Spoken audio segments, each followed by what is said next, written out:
AC local ছিল রানাঘাট শিয়ালদার, সেটার আজকে দ্বিতীয় দিন। তো আমি চলে এসেছি রিভিউ নিতে। দেখো কল্যাণী স্টেশনে ট্রেনটা ঢুকবে 8:51-তে।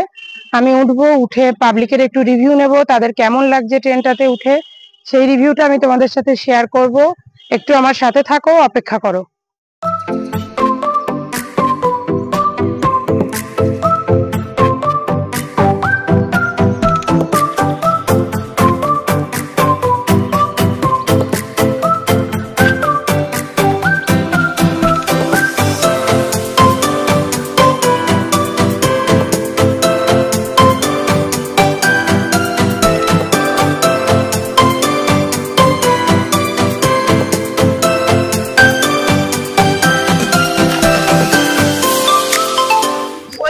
শিয়ালদা থেকে তো ধরো এরকম ট্রেনের আগে কখনো চালু হয়, তো এটা প্রথম অভিজ্ঞতা কেমন ট্রেনের? অভিজ্ঞতা খুবই ভালো, মানে প্রচেষ্টাটাও ভালো রেলের তরফ থেকে। আর বলতে পারেন যে অন্যান্য যেসব মানে ট্রেনের যে দুটো ট্রেন সম্ভবত চালু হয়েছে আমি যেটা শুনলাম, এটা আমাদের ইস্টার্ন জোনে হয়তো প্রথম, ওয়েস্ট বেঙ্গলের মধ্যে প্রথম, ইস্টার্ন জোনের মধ্যে। আর হ্যাঁ, এক্সপেরিয়েন্স ওভারঅল সবই ভালো। ভাড়াটা তো অন্যান্য ট্রেনের থেকে অনেকটাই বেশি। হ্যাঁ, যেমন ধরুন রানাঘাট থেকে শিয়ালদা পর্যন্ত যেখানে 20 টাকা ভাড়া পড়ে, সেখানে এখানে 120 টাকা করে পড়ছে, অ্যাটলিস্ট প্রায় 6 টাইমস। তো জার্নি করে কি হ্যাপি? হ্যাঁ, জার্নি করে কমফোর্টেবল। কি বলবেন ছোট্ট করে বলতে বলি, কি বলবেন? থ্যাংক ইউ, অনেক অসংখ্য ধন্যবাদ ইস্টার্ন রেলওয়েকে। আর হচ্ছে আগামীতে যেন আরো এই ট্রেনটির ব্যবহার আমার নাম শুভ দাস। কোথা থেকে উঠেছেন? আমি রানাঘাট থেকে। যাবেন কোথায়? যাবো হচ্ছে আমি শিয়ালদায়। বলুন কাকু অভিজ্ঞতা। ওয়েস্ট বেঙ্গলে প্রথম একটি ট্রেন চালু হয়েছে, তার আগে আমি প্রথম চড়তে এসেছি। আমার বাড়ি কৃষ্ণনগর। আচ্ছা, আমি নর্মাল ট্রেনে রানাঘাট এসেছি, রানাঘাট থেকে এসি লোকালে নৈহাটি যাবো ছোট্ট একটু ট্যুরের জন্য এবং অভিজ্ঞতার জন্য। কারণ নৈহাটিতে বড় মার নাম আছে, বড় মায়ের সঙ্গে কোনো দেখা হয়নি, মানে দুটো ইচ্ছা আছে পূরণ হবে, এসি ট্রেনে উঠবো এবং বড় মার সঙ্গে দেখবো। এই জন্য ধরুন এই ট্রেনটা তো শিয়ালদা থেকে রানাঘাট অবধি হয়েছে, যদি এটাকে মানে বলা হয় যে এটা কৃষ্ণনগর অবধি, হ্যাঁ, এটা তো খুশি হবে অবশ্যই। মানে আমার বাড়ি কৃষ্ণনগর পর্যন্ত গেলে তো অবশ্যই খুশি হবো।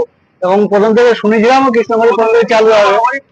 রানাঘাট শুনছিলাম, এখানে একজন ইউটিউবার আছে এমসি নবীন নাকি জানো, সে তো বারবার রানাঘাট বলছে, কিন্তু রেলের তরফ থেকে তো আমি শুনেছিলাম কৃষ্ণনগর পর্যন্ত চালু হবে। আরেকটা কথা আপনাকে জিজ্ঞাসা করি, ধরুন এর ভাড়াটা তো অন্যান্য ট্রেনের থেকে অনেক বেশি, জার্নি জার্নি হলো ভাড়া তো অবশ্যই একটু বেশি দিতে হবে। তাহলে বলা যায় যে ইস্টার্ন রেলওয়ে যে উপহারটা আমাদের দিয়েছে, মানে 15ই আগস্টের আগে, বিশাল বড় একটা উপহার। অবশ্যই।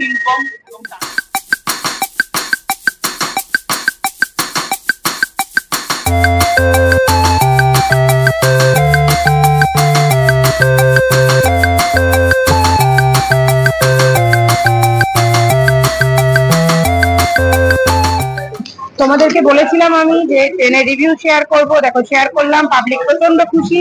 15ই আগস্টের আগে ইস্টার্ন রেলওয়ে আমাদের যে উপহারটা দিয়েছে, সেটার জন্য ইস্টার্ন রেলওয়েকে অনেক অনেক অনেক ধন্যবাদ। পাবলিক চাইছে, তাদের ডিমান্ড হলো এটা যে ট্রেনটা রানাঘাট অব্দি চলছে, সেটাকে কৃষ্ণনগর অব্দি নেওয়া হোক, আর লোকাল ট্রেনের বদলে এই ট্রেনটা চালু করা হোক। আমরা কিন্তু ভেবেছিলাম ভাড়ার জন্য পাবলিক ট্রেনে কম উঠবে, কিন্তু দেখো তোমরা সবাই দেখতে পাচ্ছ রোজ ট্রেনটা এভাবেই ফুল হয়ে যাচ্ছে। আগামী দিনে এটাতে আরো মানুষ উঠবে। তো সেই কারণে বলবো যে আমি তো জার্নি করে খুব হ্যাপি, তোমরাও এসো জার্নি করো। পশ্চিমবঙ্গে এটা আমাদের প্রথম এই উপহার। তো চাইবো আরো ট্রেনগুলো এরকম সুবিধা দিক, লেডিসদের জন্য ফেসিলিটি থাকুক, পাবলিককে গরমে কষ্ট না পেতে হোক। নেমে পড়লাম আমি রানাঘাট শিয়ালদার এসি লোকাল থেকে। আমার প্রচন্ড গরম লাগছে এখন নেমে। আমার মনে হচ্ছে আমি এখন বাড়ির দিকে যাবো কাঁচরাপাড়া। তো মনে হচ্ছে যদি আমার এই কাঁচরাপাড়া যাওয়ার আপ ট্রেনটাও যদি এসি হতো, আমি খুব শান্তি পেতাম জানো। ট্রেনটা মানে প্রচন্ড ভালো অভিজ্ঞতা। আমি তো প্রথম দিনই উঠেছিলাম, একদম প্রথম যেদিন উদ্বোধন ছিল, সেদিনের অভিজ্ঞতা আমার যা ছিল আজকের অভিজ্ঞতা সেম, কোনো ডিফারেন্স নেই। যেমন সিকিউরিটি তেমন চেকিং, সমস্ত দিক থেকে মানে জাস্ট নাম্বার ওয়ান। দেশের অন্য প্রান্তে এই ট্রেনটা চালু ছিল ঠিকই, আমাদের এখানে একদম প্রথম। তো আমার মনে হয় ট্রেনটা চলবে না, দৌড়বে একদম।